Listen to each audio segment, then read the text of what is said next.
ಶ್ರೀ ಗುರುಭ್ಯೋ ನಮಃ. ಮಾಘ ಮಾಸದ ಪೂರ್ಣಿಮಾದಂದು ಕುಲಧರ್ಮ ಅಂತ ಆಚರಣೆ ಮಾಡುವಂಥ ಒಂದು ಸಂದರ್ಭವನ್ನ ನಾವು ಕಾಣ್ತೇವೆ. ಕುಲಧರ್ಮ ಅಂತಂದರೆ ಏನು ಅಂತ ಸಾಮಾನ್ಯರಿಗೆ ಒಂದು ಪ್ರಶ್ನೆ ಇದೆ.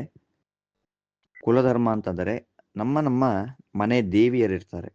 ಉದಾಹರಣೆಗೆ ಹೇಳಬೇಕಂದ್ರೆ ಸಾಕಷ್ಟು ಜನಕ್ಕೆ ಕೊಲ್ಲಾಪುರ ಮಹಾಲಕ್ಷ್ಮಿ, ತುಳಜಾ ಭವಾನಿ, ಈ ದಕ್ಷಿಣ ಕರ್ನಾಟಕದ ಕಡೆ ಎಲ್ಲಮ್ಮ ಅಂತ ಹೇಳ್ತಾಳೆ ರೇಣುಕಾದೇವಿ, ಇನ್ನ ಬನಶಂಕರಿ, ಹೀಗೆ ಕುಲದೇವಿಯರಿಗೆ ಒಂದು ನಾಣ್ಯವನ್ನ ಮಾಡಿಸಿ ನಮ್ಮ ಹಿರಿಯರೆಲ್ಲರೂ ಕೂಡ ಪೂಜೆ ಮಾಡ್ತಾ ಬಂದಿರ್ತಾರೆ. ಟಾಂಕ್ ಅಂತ ಹೇಳ್ತಾರೆ ಮರಾಠಿಯಲ್ಲಿ, ಟಂಕೆ ಅಂತ ಕರೀತಾರೆ. ಅಂದರೆ ಆ ದೇವಿಯ ಚಿಹ್ನೆ ಇರುವಂತಹ ಒಂದು ಕಾಯಿನ್, ಅದನ್ನ ಇಟ್ಟುಕೊಂಡು ಪೂಜೆ ಮಾಡ್ತಾ ಬಂದಿರ್ತಾರೆ. ಒಬ್ಬೊಬ್ಬರ ಸಂದರ್ಭದಲ್ಲಿಯೂ ಅದರ ಪೂಜೆಯನ್ನ ವಿಶೇಷವಾಗಿ ಮಾಡ್ತಾರೆ.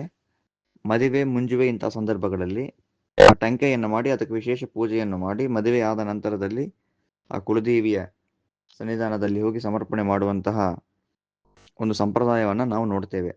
ಹಾಗಾಗಿ ದೇವರ ಪೂಜೆಯನ್ನು ಮಾಡಿ ಆ ನಂತರದಲ್ಲಿ ಲಕ್ಷ್ಮೀ ದೇವಿಯಾಗಿದ್ದರೆ ಸಾಕ್ಷಾತ್ತಾಗಿ ದೇವರ ನಂತರದಲ್ಲೇನೆ ನೈವೇದ್ಯವನ್ನ ಪೂಜೆಯನ್ನ ಮಾಡಬಹುದು, ತೊಂದರೆ ಇಲ್ಲ. ಬನಶಂಕರಿ ಅಂಬಾಭವಾನಿ ಇದ್ದರೆ ದೇವರ ಪೂಜೆ ಎಲ್ಲ ಆದ ಮೇಲೆ ಆ ಟಂಕೆಗೆ ವಿಶೇಷವಾಗಿ ಅಭಿಷೇಕ, ಆರಾಧನೆ, ಅರ್ಚನೆಯನ್ನು ಮಾಡಿ ನೈವೇದ್ಯವನ್ನು ಮಾಡಿ ಅನ್ನ ಸಂತರ್ಪಣೆಯನ್ನ ಮಾಡಿ ಬ್ರಾಹ್ಮಣ ಮುತ್ತೈದಿ ದಂಪತಿಗಳಿಗೆ ಕರೆದು ಮನೆಯಲ್ಲಿ ವಿಶೇಷವಾಗಿ ಅನ್ನ ಸಂತರ್ಪಣೆಯನ್ನ ಮಾಡಿಸಬೇಕು. ಬ್ರಾಹ್ಮಣರಿಗೆ ವಾಯನದಾನ, ಸ್ತ್ರೀಯರಿಗೆ ಅಂದರೆ ಸುಮಂಗಲಿಯರಿಗೆ ಬಾಗಿನ ದಾನವನ್ನು ಕೊಟ್ಟು ಈ ವ್ರತದ ಪೂರ್ತಿಯನ್ನು ಮಾಡಬೇಕು. ತುಂಬಾ ವೈಭವದಿಂದ ಆಚರಣೆ ಮಾಡುವಂತಹ ಒಂದು ಪದ್ಧತಿಯನ್ನು ನಾವು ಕಾಣ್ತೇವೆ ದಕ್ಷಿಣ ದೇಶದಲ್ಲಿ.